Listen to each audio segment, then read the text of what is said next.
I never can remember that. All righty. Well, let's go ahead since we have a quorum, and I'll call the meeting to order of the City Employee Pension Fund Board. It's a special meeting, February 11th, 2025. And I want to welcome our two new members. Councilmember Curtis is with us, and Councilmember Boone is with us. And so they'll be serving on the City Employee Pension Board. Welcome aboard. Welcome aboard. So it's great to see everybody. And the first thing we have is our election update. Is that you, Samantha? It is. Okay.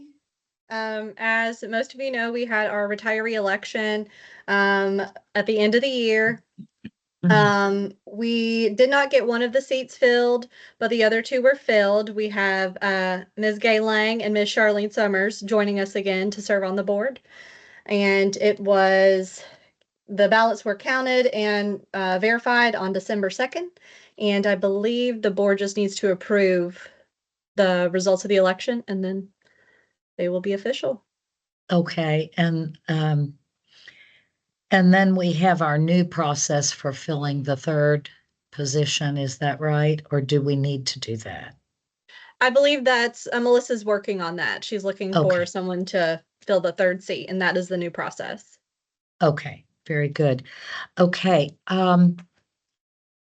and before we do our motion, I'll just say again, since we have some new folks, I think they already know, but this is the old City Employee Pension Fund, and you probably saw in your packet because of the study, the actuarial study, that this is people who worked before merger who chose to stay in this pension fund. So we're really happy that Gay Lang and where'd she go? Let's see. Well, Gay, we don't have our other, Charlene's not with us today, I don't think. That they are serving. Gay, you're a beneficiary, I think. And then Charlene, I think, was an employee. Is that correct?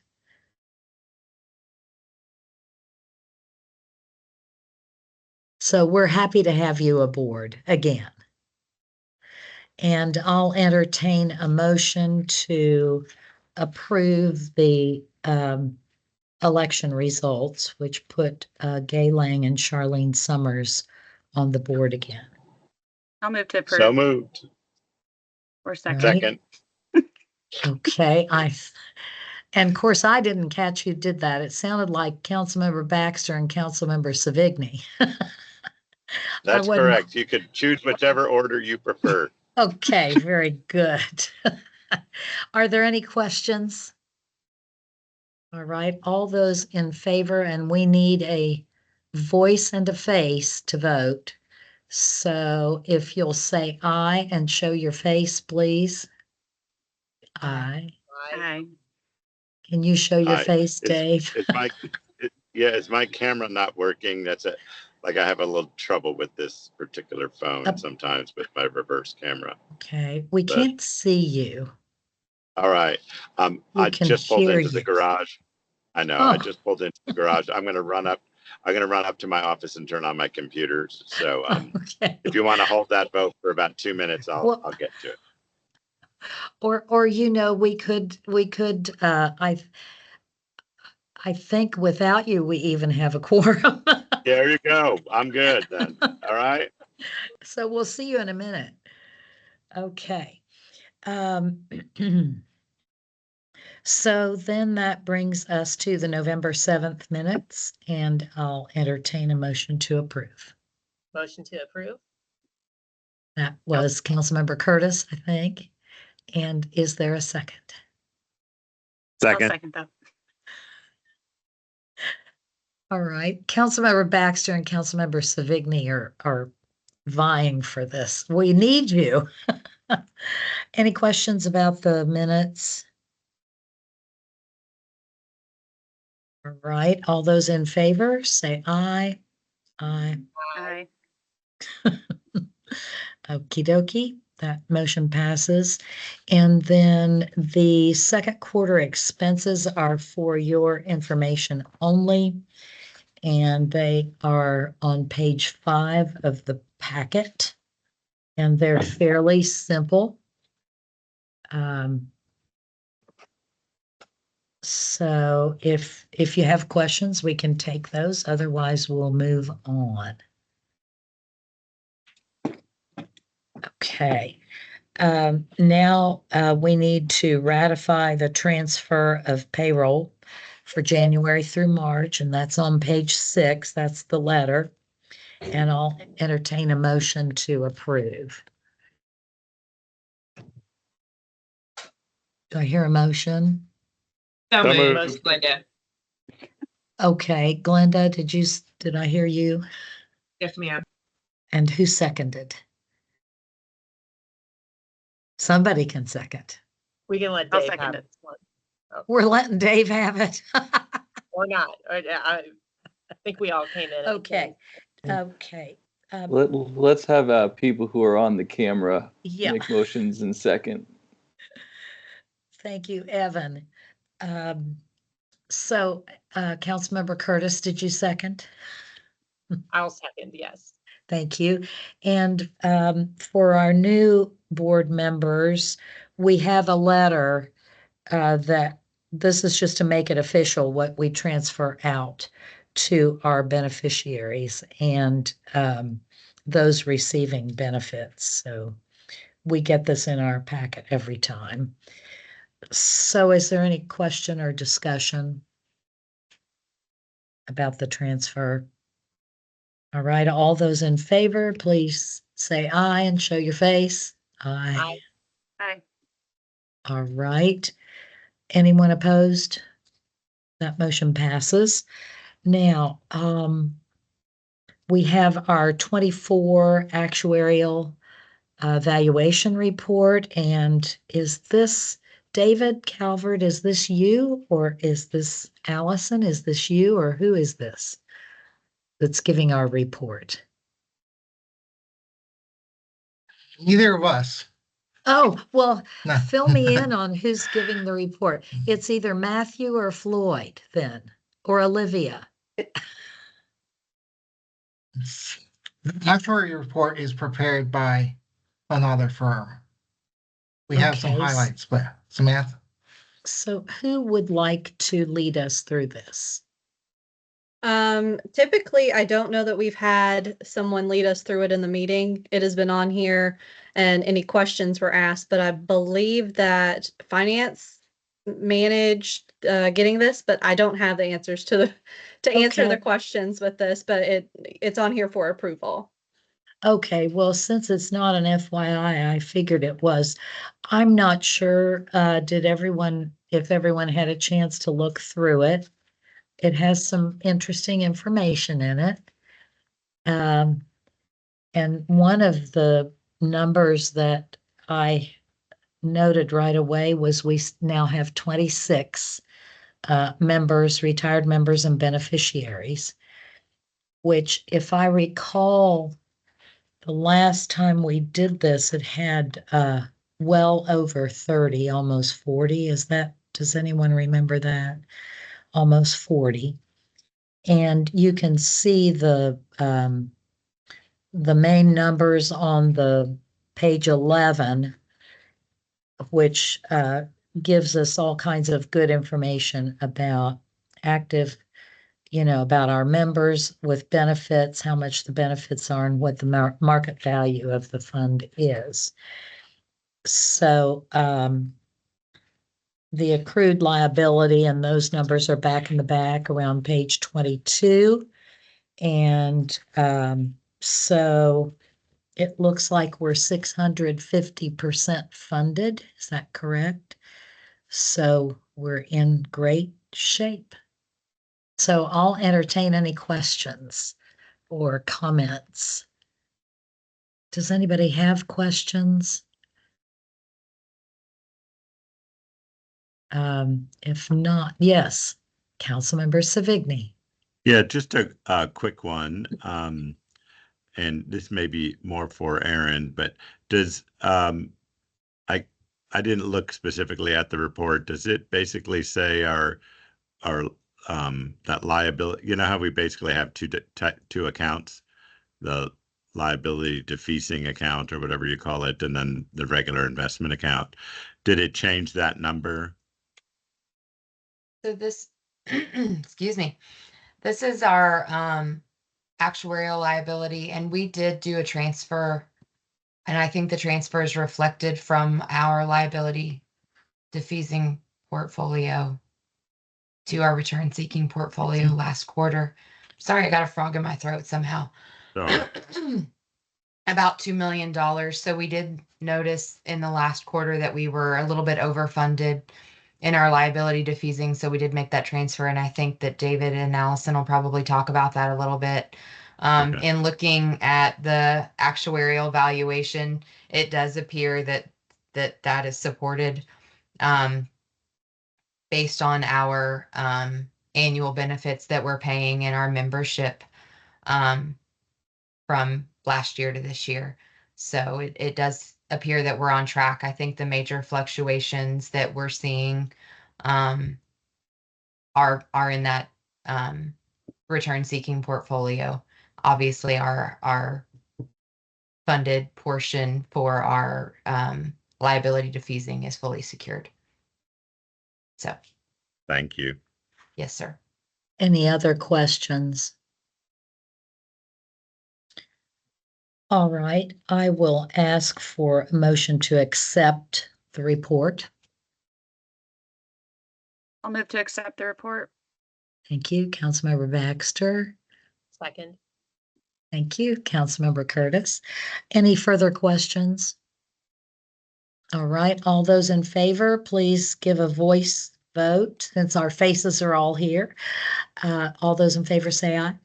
Aye. Aye. Is anyone opposed? All right. Gay, did you have a question or you're voting? Okay. No question? Okay. Thank you. That passes. And I wanted to remind the board members that I will be putting together, you'll remember for new people, we are going to put together a small working group. This is a previous motion that was approved to look at whether we could have a compromise or a different position we could ask the legislature to approve as to how the remaining assets are handled when the pension is totally closed. Right now, the pension, when we have no more beneficiaries or employees who are receiving benefits, this money goes to the police and fire pension, and that's by state law. And so various members over the years have felt that maybe we could look at a different disposition of the funds, which might put some to police and fire and then some to urban county government to help make our payment to police and fire pension. So I'm going to put that small working group together soon, and we'll come back to you with a report. So our final item on here is our investment review, and we want to welcome David Calvert and Allison Corbally. And you didn't have to make a trip here in the snow. It's still snowing, so welcome aboard. Thank you. So earlier this morning, I sent an advanced copy of the presentation so you could follow along. And if there are any specific questions on pages, we could refer to that. But I'm planning on sharing my screen with that presentation. So I'm going to do that right now. And if I'm doing this all correctly, And I should be able to do this one other. Oh.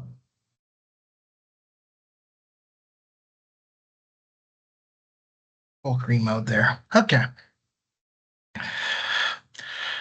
So from a portfolio snapshot perspective, as of December 31st, 2024, the return-seeking portfolio had a market value of $31,385,970, and the liability defeasing portfolio had a market value of $5,235,720.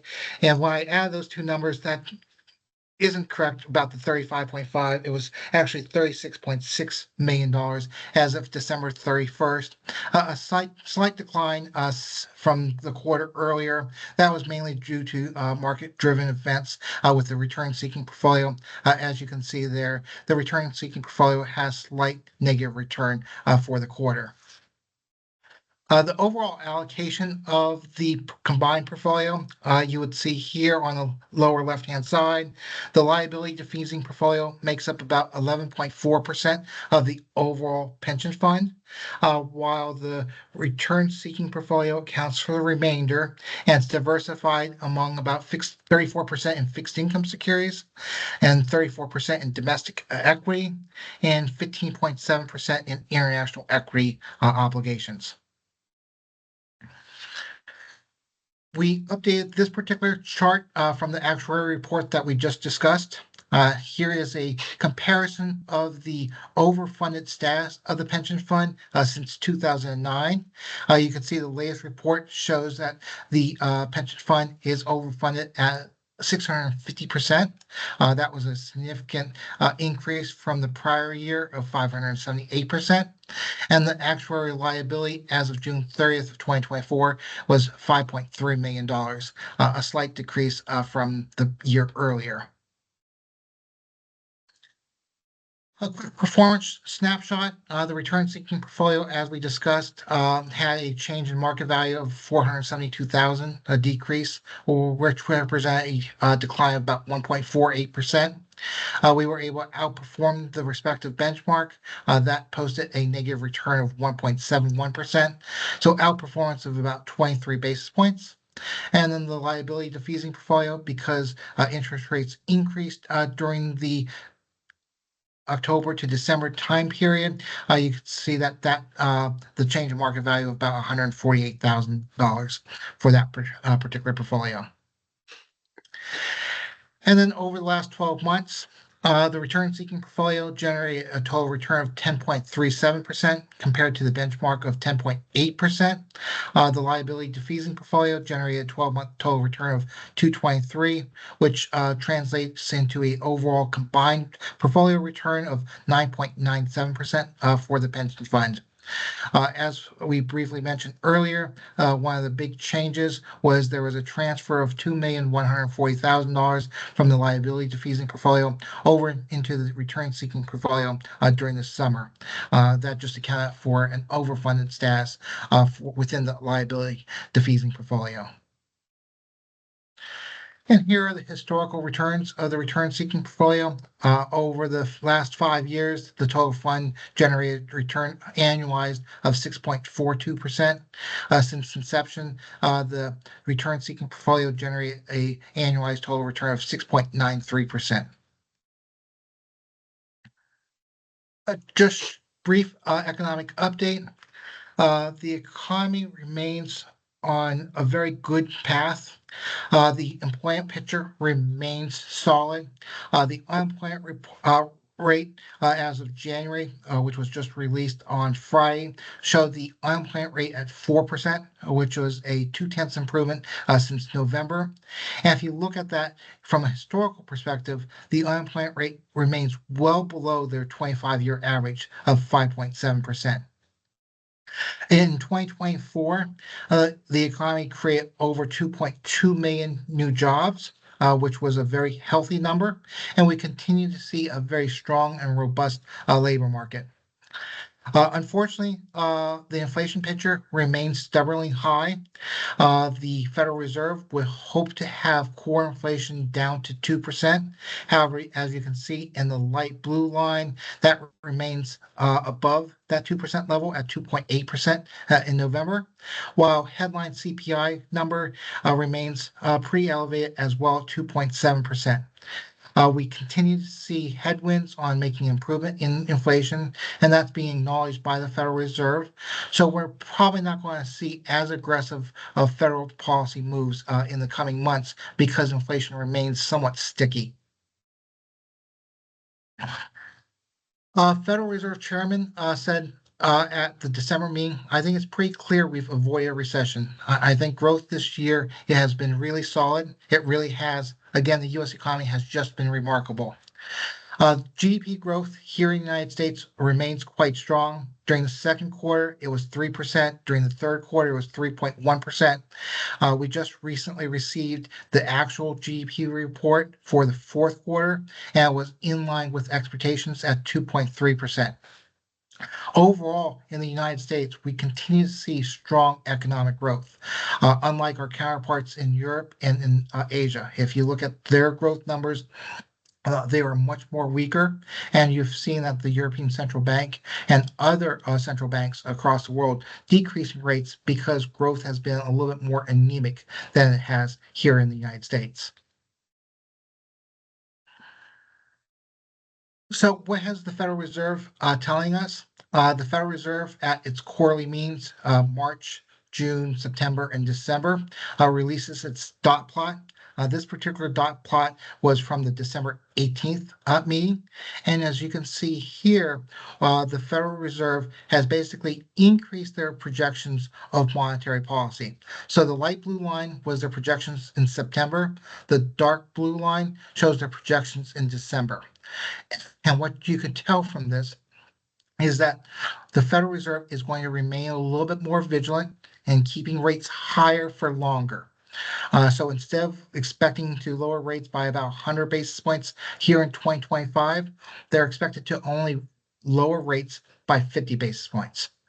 Just as a recap, in 2024, they started lowering rates in September. They lowered rates by 50 basis points at the September meeting, and then 25 basis points at its October and December meeting, bringing the total rate cut from its highs down by about 100 basis points.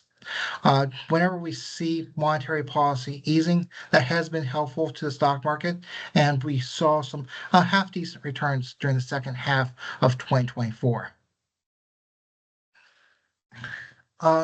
Speaking to the global equity and bond markets, this is just a recap of 2024 returns. If you just measure the S&P 500 index, that boasted extremely high returns of 25%. It was back-to-back years of 20% returns. However, that was mainly driven by a concept that we've talked about at several meetings, which was the Magnificent Seven. Those technology companies really propelled the markets forward. If you look at broader markets, such as the Russell 2000, which is the 2,000 smallest companies, that only posted a return of 11.5%, while the S&P 500 Value Index posted a return of 12.3%. If you look globally on the left-hand side, the MSCI Index posted a return of only 6.1%, and the Emerging Market Index posted a return of 8%. So the Magnificent Seven really propelled the stock market here domestically in the United States, as well as overall in the world. Allison, do you want to cover the next slide?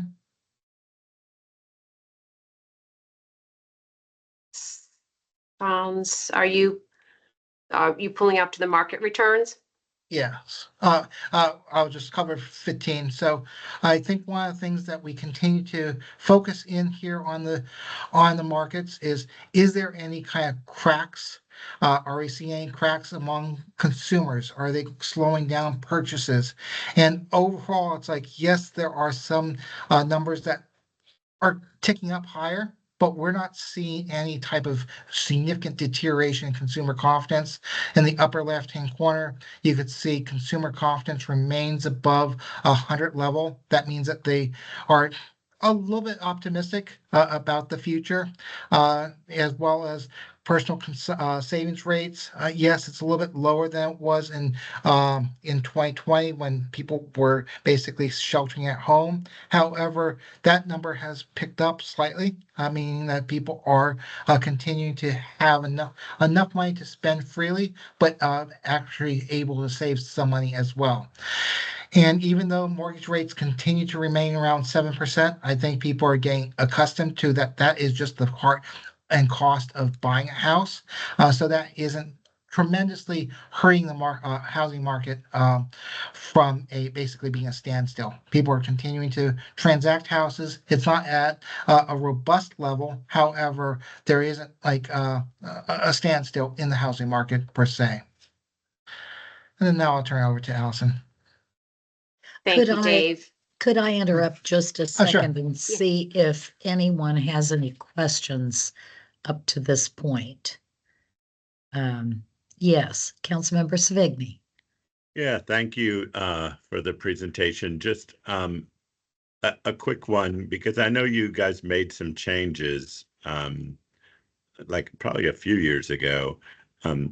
You still kind of underperformed the benchmark by around 0.5%, it looks like, or yeah, 0.5%, which on a $25 million portfolio is about 1.2 million. So it's not, I bring it up because I don't think it's imperfect, but I think when I saw not that one, but you had the other one for the year. Yeah, okay. Yep. So, so Dave, thanks for bringing that up. And I think we forgot to mention on the onset of our discussion today and from last quarter, performance was raised as a discussion for today's conversation. We included, he is on the phone, Floyd Simpson, who's one of our investment committee members. We thought it would be prudent to have him on the call to address specifics on the not recent quarter underperformance. We did protect the portfolio in the down market, but for the overall underperformance in that period between prior to your since inception. So in the near term and intermediate term underperformance. So Floyd is on the call to address the risk-seeking portfolio.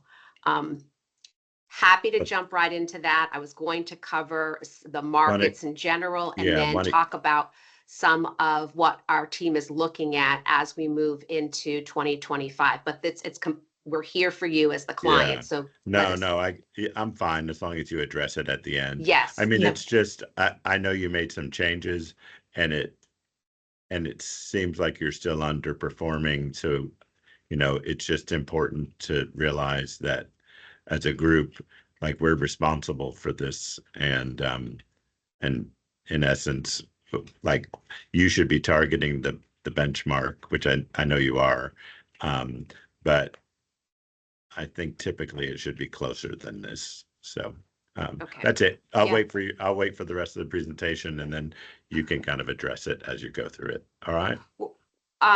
That's fine. I'm only going to take 2 pages and then hand it over to Floyd to talk about the performance. And it is an important conversation to have as you've entrusted us to manage a significant amount of assets.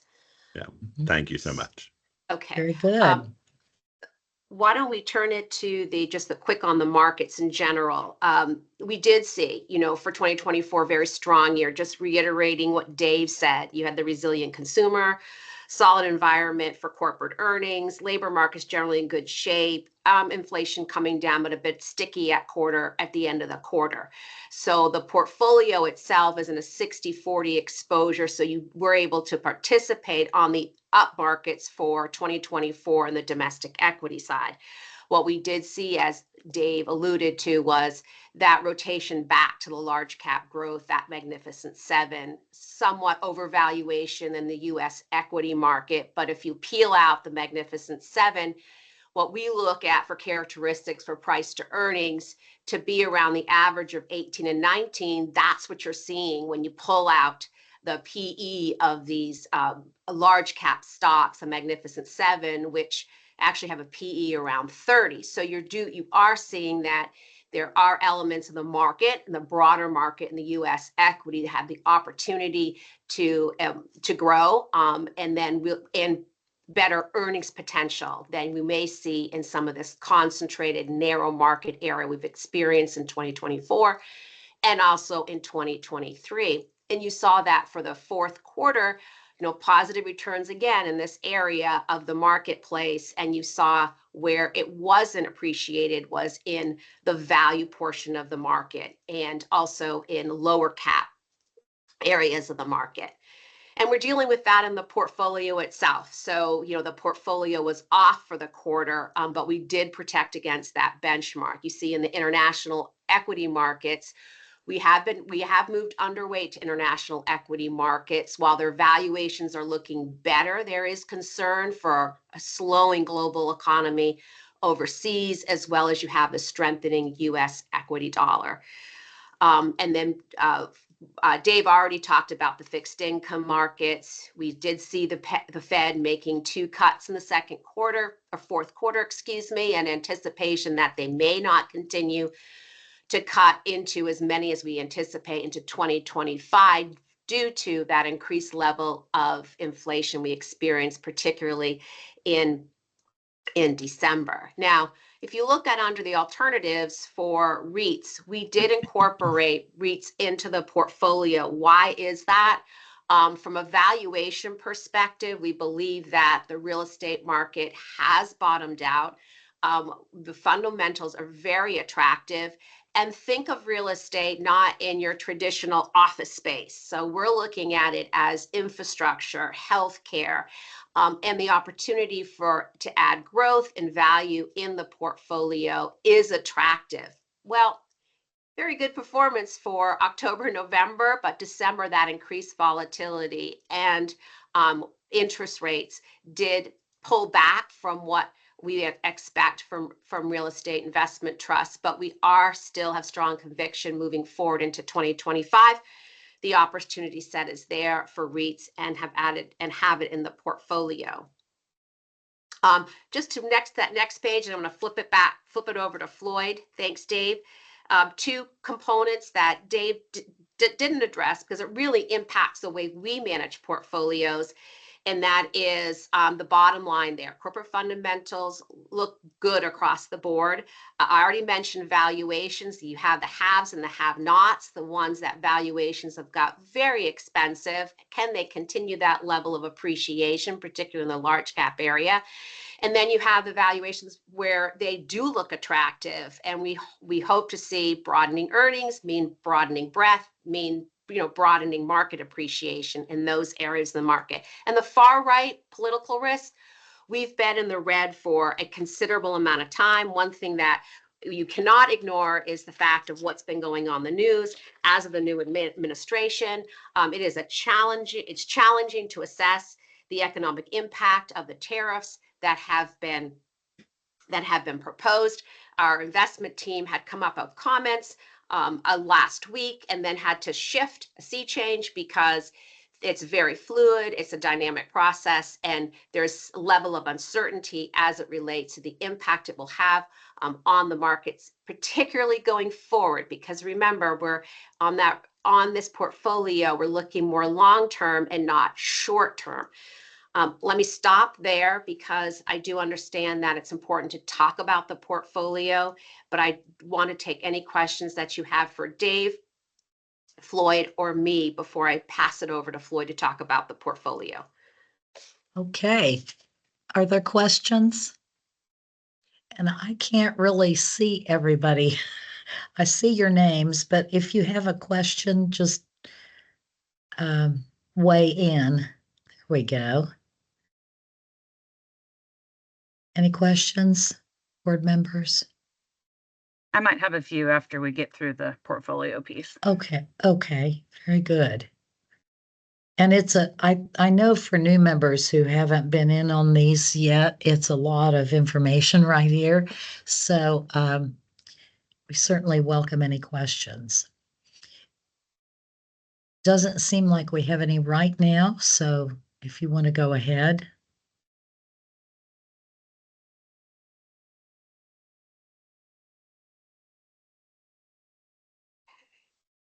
one more to the portfolio performance, Dave. Please. Right there. Great. So this is your return seeking portfolio. It is a 60-40 portfolio, 60% equities, 40% bonds. The goal is this portfolio is to essentially have an expected return over a, let's say, a long-term horizon. We say long-term, such as 30 years, of about 6.5, 6.6%. You'll see that as you look at the inception. You look at the inception return for your benchmark, 6.79 versus our return of 6.93. Now, when you back it forward, you'll notice that there is underperformance in the 3-year and the 2-year number that really comes from what happened within 2022 and 2023. Those are 2 periods in which we did underperform during those years. A lot of that was, due to, we just did not have good manager selection throughout those years. But then, when you're looking at it from 2023 and 2024, I think what gets lost in the mix is I don't think people understand some kind of like what's been going on with the market. So, for instance, 2023 to 2024, when you look at the S&P 500 concentration, you go from your top 10 making up about 24% of the total market index to now being almost 39% as of the close of 12/31/2024. So that's essentially only 10 stocks doing really, really well while everybody else is not participating within there as much. When you break it down into the Mag 7 aspect and you look at it, especially for 2023 and 2024, you'll notice that the Mag 7 for 2023 returned 76% versus everybody else that only returned 8%. For 2024, 48% versus 10%. Now, why do I bring that up? I bring that up because during that time frame, the index has been one of the top performing, has one of the top performing funds within the just universe as a whole, whether it's Russell 3000 or Russell 1000.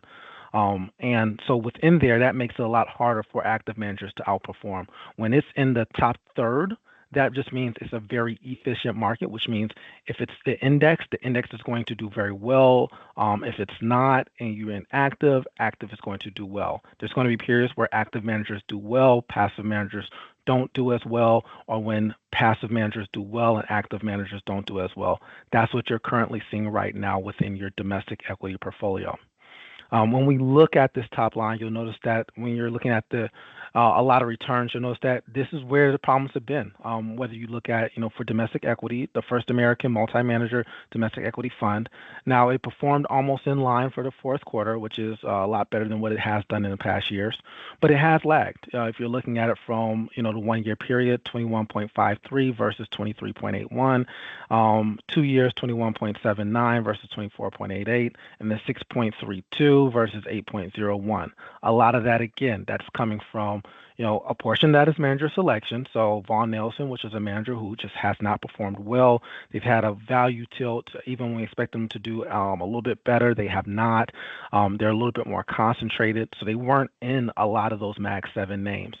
They were in some, but not all of it, because they weren't in all that was a drag for them. That's the manager that you see currently is showing as 10% as of 12/31/2024, but we've taken that down to 0. So that's one of the actions that we've done in order to kind of move away from managers that are underperforming within here. But I will say that that shift, even though it has happened and it's a positive shift for your portfolio, just indexing as a whole, index has done extremely well versus all the other active managers. Active managers have been a drag, and you see it within the domestic equity sleeve of your portfolio. Now that's the largest sleeve, so it does end up impacting some of the returns. So what you'll notice is that for your international outperformed for the quarter. So if you're looking at the quarter, it was negative 6.74 versus negative 7.6. For the year, slightly trailing, about 12 basis points. Where is that coming from? That's coming from the index. There's a slight index mismatch within the Schwab International ETF Index and the MSCI EFI Index that will happen from time to time. Overall, over a longer term span, that should actually get a little bit short, a little bit narrower, but it'll never be a pure one-to-one, just because this is quote unquote net of fees in a sense, so it will be a slight drag within there. If you're looking at the international returns, you'll notice that yes, they have dragged. Where has that come from? That's really came from 2022 and 2023 time periods in which those funds did underperform. Again, that was manager selection. We have made some changes within that portfolio in order to, get rid of some of the underperforming managers. So you have seen it within here. That would be a small cap manager. We had a small cap manager in here who did not perform well. That was J.O. Hambro International Small Cap. So that's an example of kind of some of the things that we've done to get the performance back in line for the portfolio.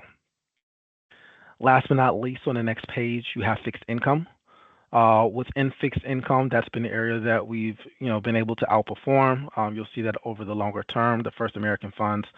You'll notice that over the quarter, 1 year, 3 year, 2 year, 3 year, 5 year, that's been a fairly strong one. We've done very well in there, but again, that hasn't been enough to counteract some of the manager selection issues that we've had in domestic equity, along with international equity. Now, this REITs allocation within other growth, this is a tactical allocation that we took within the fourth quarter. Rationale behind that was that we want to have more exposure to the U.S. going forward. We wanted to have, something that was a little bit more income sensitive and interest rate sensitive versus going into the ETF or going even into the MMST fund, because we know that that's going to be heavily focused on the Mag 7, and that's going to be driven by IT, artificial intelligence, and things such as that nature, which are good themes to have, but we want to make sure we diversify it out. So our goal was to add that to get exposure to the U.S. market, but also have that interest rate sensitivity within there, and it's driven by a couple other factors that don't always pull your quote unquote domestic equity markets. Now, it did actually was performing well during October, November, when we did experience essentially in December when yield spiked, your 10-year yield increased. Rationale behind that was the fact that the Fed have essentially said, hey, we're cutting now, but we're not going to cut for a majority of 2025. We're going to basically go from 4 cuts to 2 cuts, and they lengthen out their cutting curve. By them doing that, that actually had a negative impact on the markets in general, but also on REITs. So that's where you're seeing some of that downturn within there. But if we're looking at it from a pure quarter standpoint, we are seeing that REITs are doing better this quarter, and in comparison to international, they are doing relative better as of today. With that, I know there are some questions, because I know we want to talk about performance, so I'm definitely here to address any of those questions. Thank you very much, Floyd. It's great to have you on here today. Thank you, Mary. So let's go to some questions. Does anybody want to ask Floyd questions? I know Dave asked about the 50 basis points. Dave, as you can tell, 40% of your portfolio is coming from domestic equity, and then within there, you do have the active managers who just it's been a tough period for them, but if I look at it saying, okay, well, the index has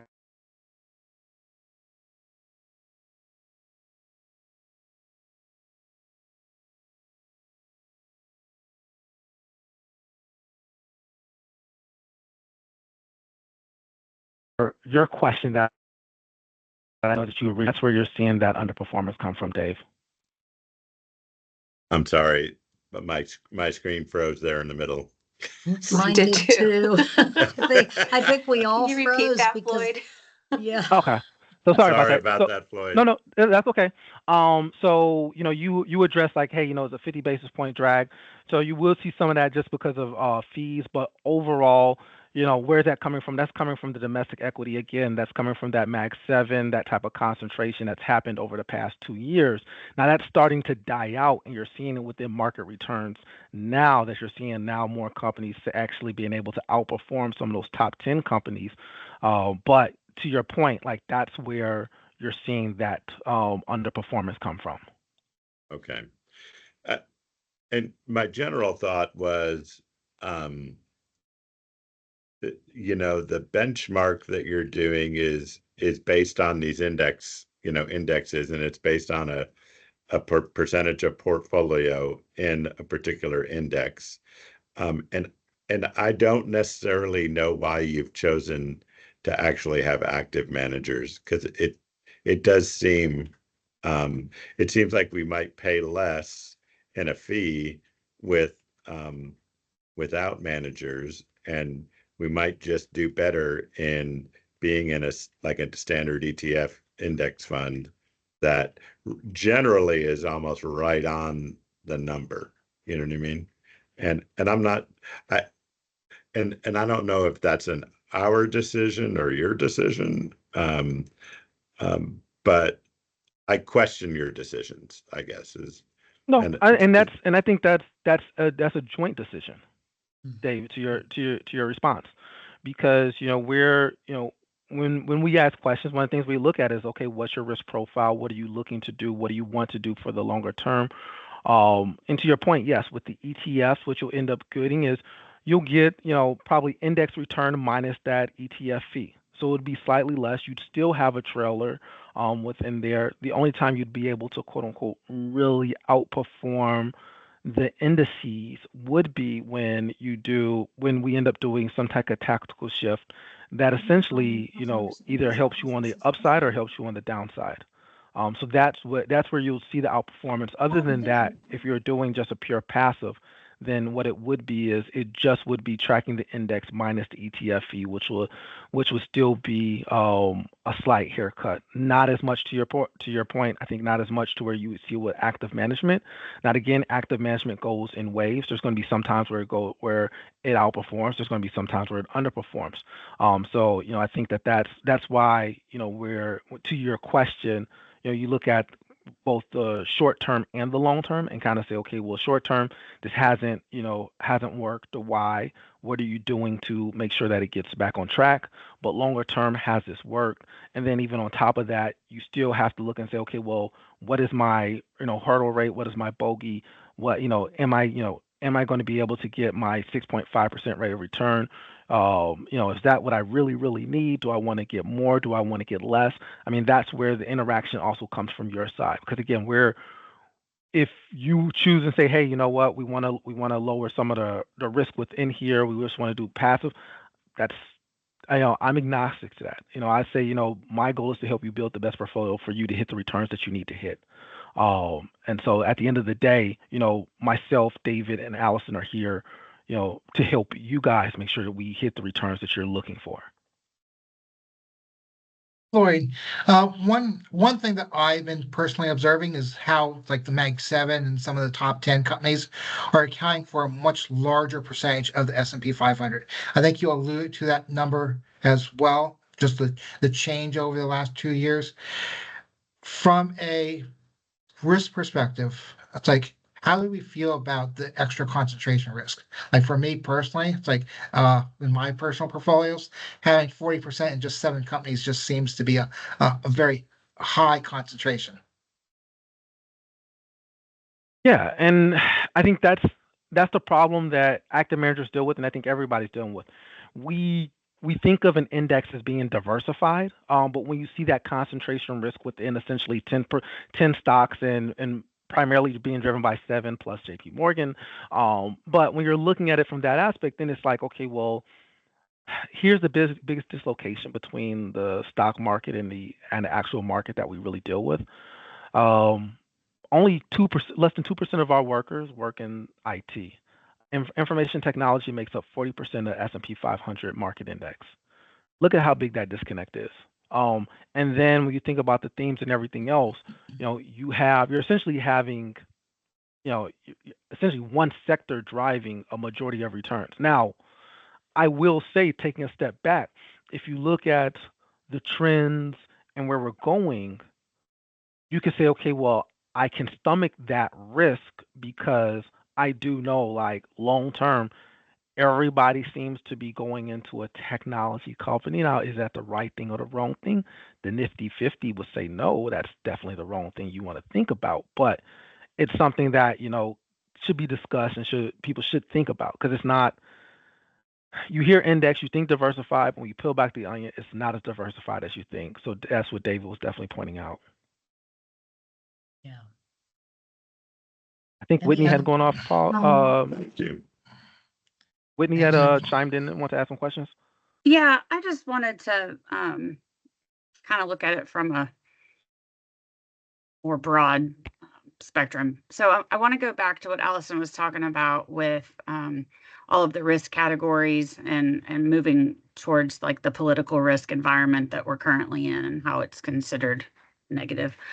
Um, I guess obviously everything is very unknown currently. It's a lot of big question marks. I guess I'm curious what you guys are like, what your plan is for kind of preparing for the unexpected and how that affects our investments. Yeah. So the first things we did to prepare for the unexpected are to move closer to your target benchmarks. So that's the first thing we do, kind of move target closer to your target benchmarks. Then we look at the risk within the portfolio. So that's essentially saying we want to get, either take some money and go more into the passive versus the active. So you have seen us do that. So essentially, one of the changes that we made, and when we lowered the weight of Von Nelson within the portfolio, we put that money into passive. So that was a way to take off some of that risk within the portfolio in one aspect. Another way of doing that, Whitney, is also by saying, okay, we're going to take some money, and we did this within international. We say, okay, well, we think that international will have some bumps and bruises coming up, so we would rather have exposure to domestic equity, domestic market. We don't want it all in just the pure Russell 3000 because of the Mag 7 and that concentration. We do like real estate. We do think that that's an area that will be coming back. It does have some good tailwinds to it. So we've done that. I could see us, and even some of the things that my team we think about would be, okay, within the credit landscape, making sure that we add a little bit more to treasuries within your portfolio. So we take off some of the credit risk, we add that within treasuries. Also adding in cash. That's a way to where we do that to manage your portfolio as we're looking at the various environment going on. Probably doing a little bit more in REITs and REITs, maybe adding even infrastructure. That would be more your utilities, energy companies, really more to get away from that Mag 7 type of concentration risk that you have within Russell 3000 and Russell 1 in general. So those would be some of the ways to where we're actively thinking about managing risk for your portfolio, and using all the levers that we can, both inside of the funds and outside of the funds for you. Okay, that's helpful. I was just curious what your all's viewpoints were on the international side of things and how that affects us. So I'm glad to hear we're being proactive. So thank you. Yeah, and within there we have been historically proactive. Before in Dave, Allison, correct me if I'm wrong, because I know my memory just goes all these different places. Within the portfolio, we did have ex-China. So, this portfolio did have an ex-China weighting. That's because, within the portfolio, especially coming into, at the beginning of last year, up until probably the middle of last year, we still think China's going to have a lot of structural headwinds. China makes up 30% of the emerging market index. And we know that the GDP growth for China is just going lower, and they have significant headwinds. So that's something that we are perpetually, short in our mind. But we also look and say, okay, well, there's going to be some times where we want to lower that exposure to China, or lower that exposure to some of those regions, just because we don't think they're going to do well. To your point, and one of your main questions is, when you think about global trade, yes, global trade, we are fairly insulated because the U.S. is 70% made up of, domestic spending and consumer pushing that. But if you start going externally, you got China that's more than 50 plus. You have Europe that's more than 50 plus.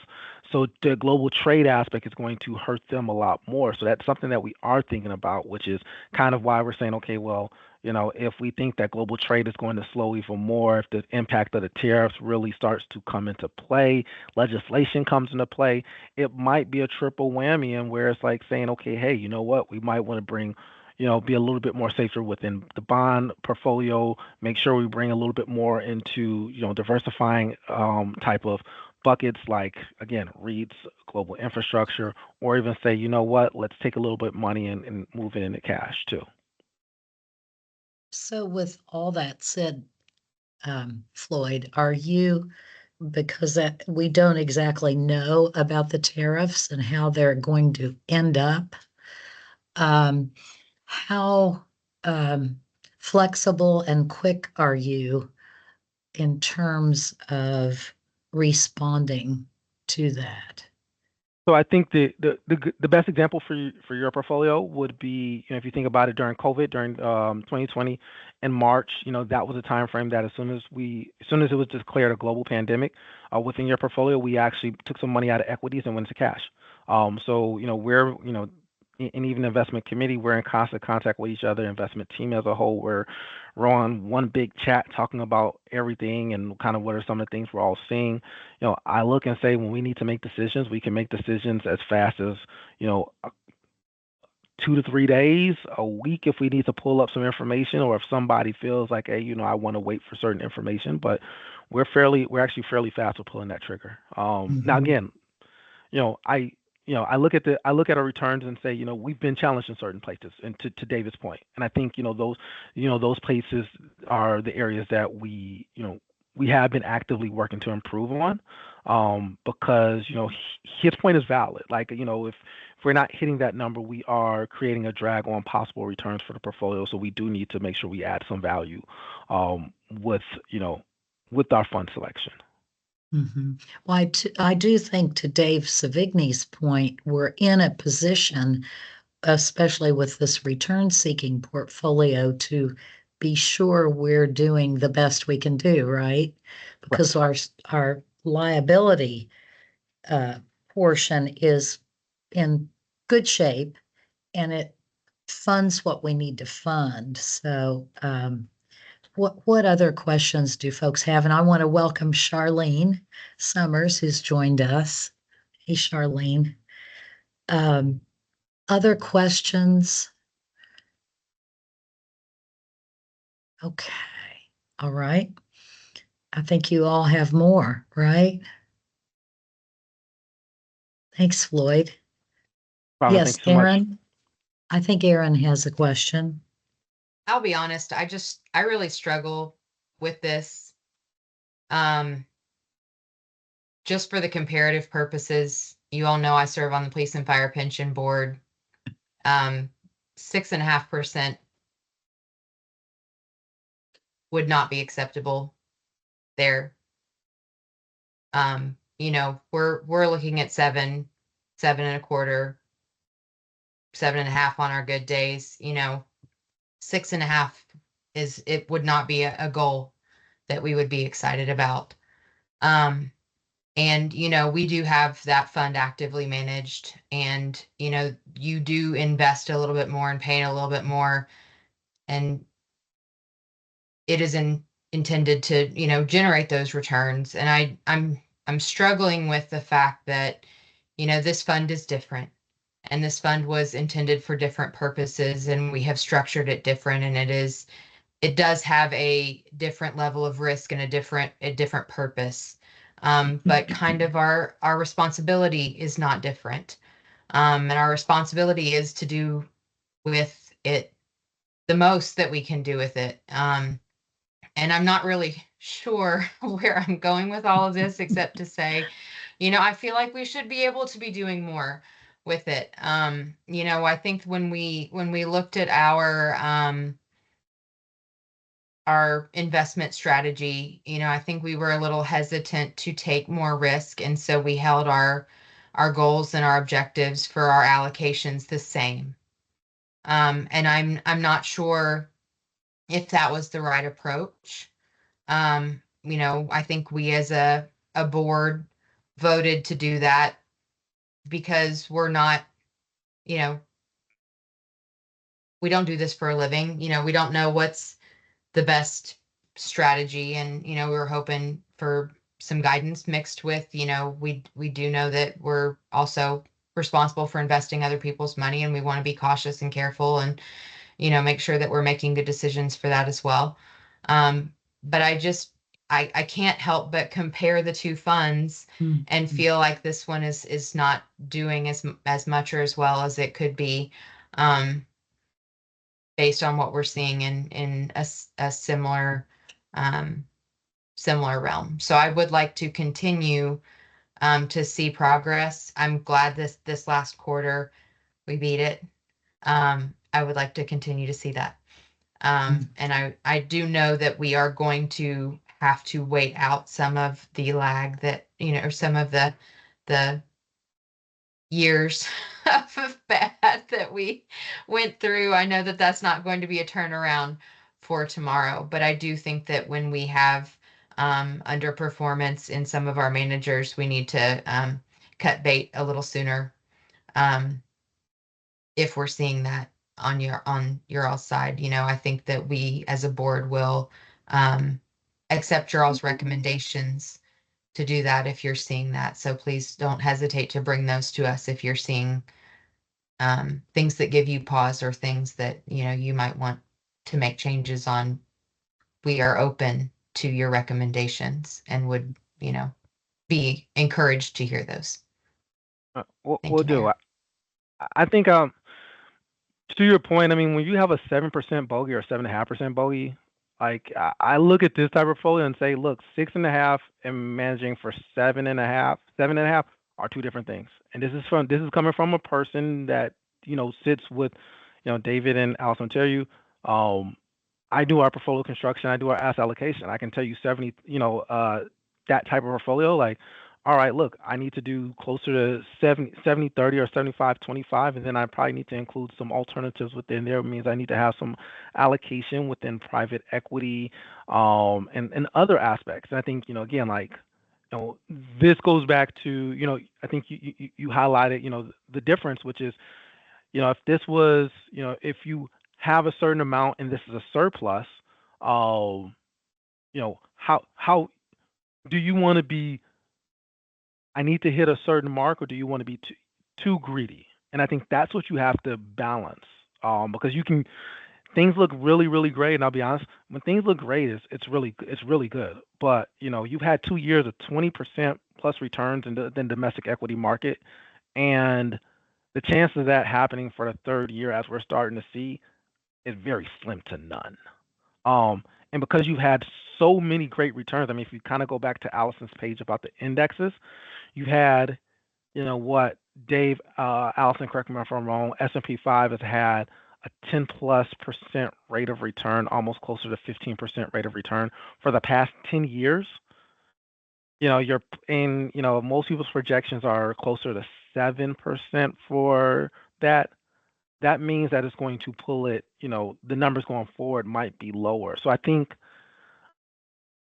I hear you. Like I hear you, but it's one of those things where it's like, okay, what's the expectation? How risky can we be? But we went through a period where it was easy money period. This has higher interest rates. It's going to be a lot harder. And I think it's, to your point, hitting those numbers are going to be critical.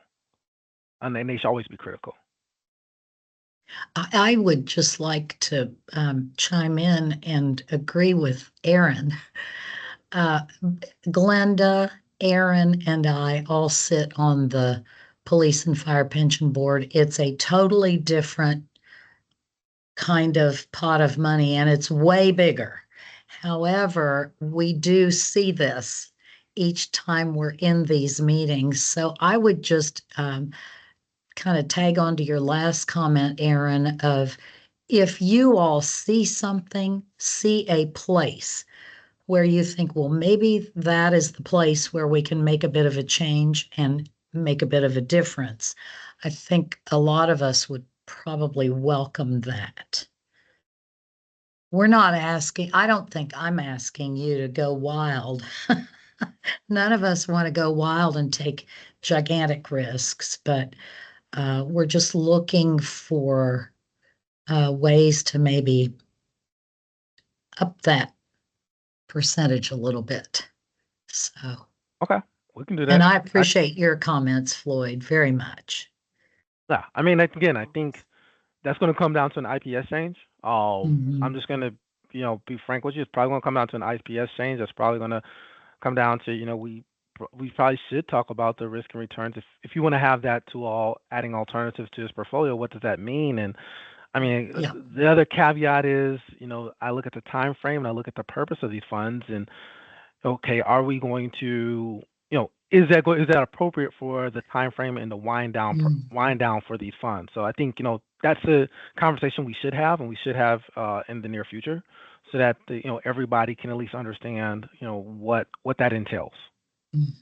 The time frame is very different from what we're looking at with police and fire pension, of course. Right.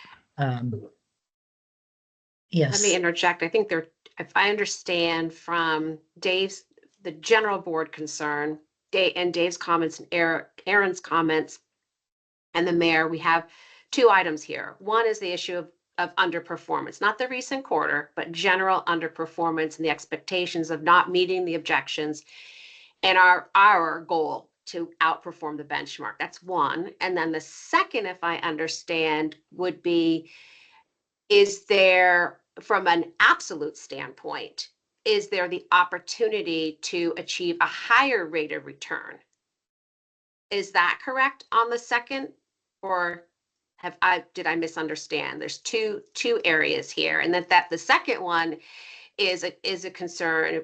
Take advantage of that opportunity if we can hit a higher absolute return. And if that is the case, then we do need to revisit the policy statement for the risk return portfolio. I'll ask board members if Aaron, Dave. Yeah, I'm going to tell you, I don't know that your managers would hit whatever the new goal is anyway, because in ways I've lost confidence in the way you're managing it. So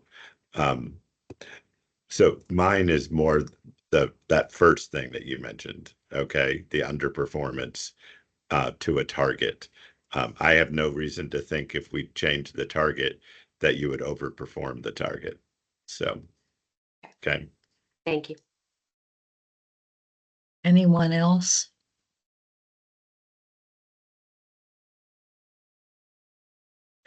Aaron, did you have something? I was just going to say maybe we should start with one and then talk about two. Right. And take a small bite at a time.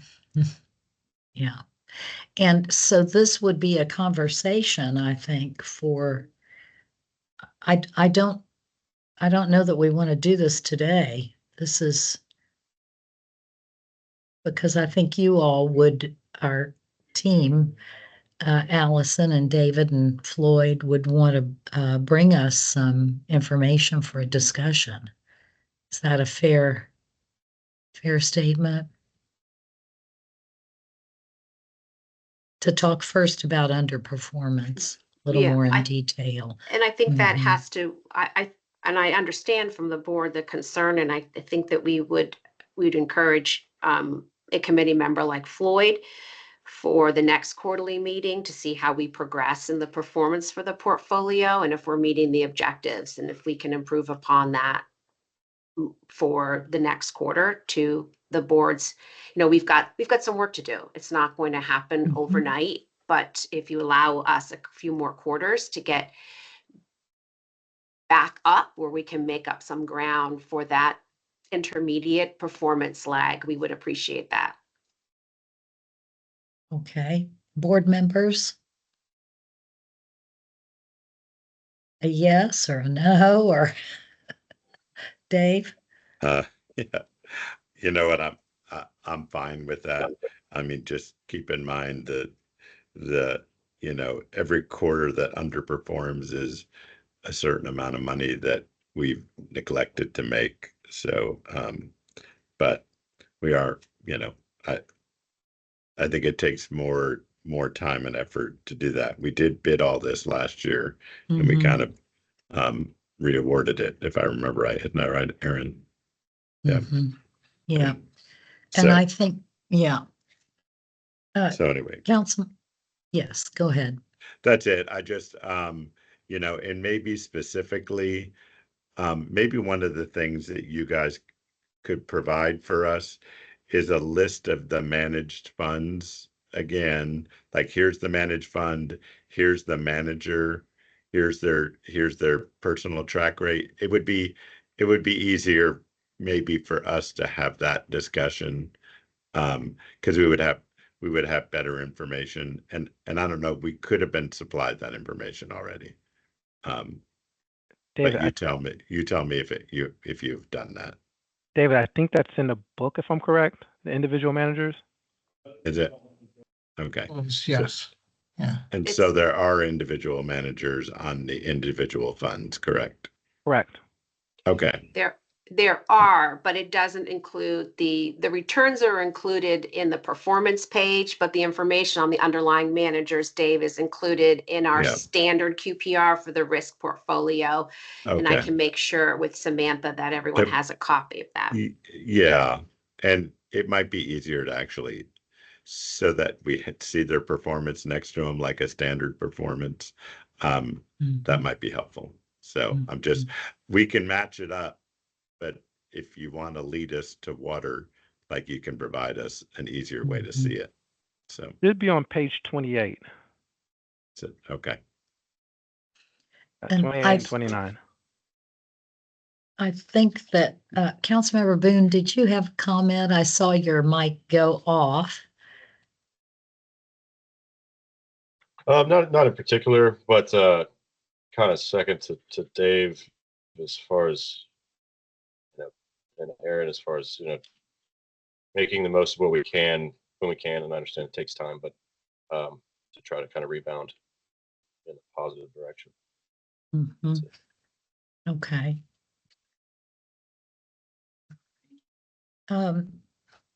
So board members, would you like to come back at our next meeting and have this as a topic? That seems like what everybody's or most people are thinking. Is that a good? Yep. Got a few thumbs up. I think that would be beneficial, but it may also be beneficial for the board to maybe have not private, but a separate powwow. We'll have to do that via a public meeting. Oh yeah, no, that's fine. Yeah. I just mean so that we can make sure that we're all on the same page as far as how we present that conversation or how we engage in that next conversation with our investment team. Okay. Do you still want to focus on the underperformance at our next meeting? Yeah, I think that's important. Yep. Any other comments about all of this? It's a good discussion. Okay, so I'm not sure. We'll have to talk about that next meeting and be sure we have a quorum for it, or see if you want to do it sooner rather than later. I think our next meeting's not until the end of April, which does get a full quarter in for this first part of the year. So, did you all have anything else? Floyd or David or Allison? No. No. Okay, so are you pretty clear on what the board is asking to look at the underperformance part first? And Allison, I think you were pretty, you stated it pretty clearly. And are there further questions before we finish out? No? Okay. All right, very good. Thank you all so very much. And it's still snowing here. So you dodged that one by being on the teams. We appreciate you all being here. Our next, I want you all to look, please, at the meeting schedule, which shows our next meeting on April 29th. It will be important for us to have a quorum, and I for one may not be here. So if Samantha, if you can kind of eventually get a poll of how many people can be here, that'll help us on whether we need to reschedule or hold at that meeting. Okay. Absolutely. Okay, very good. Any other info or comments for the good of the whole? All right, it's great to see everybody. I'll entertain a motion to adjourn. So moved. Thank you. Is there a second? Second. Okay. All those in favor say aye. Aye. Aye. Okay, We are adjourned. Thank you all very much. thank you. Thank you. All right, thank you.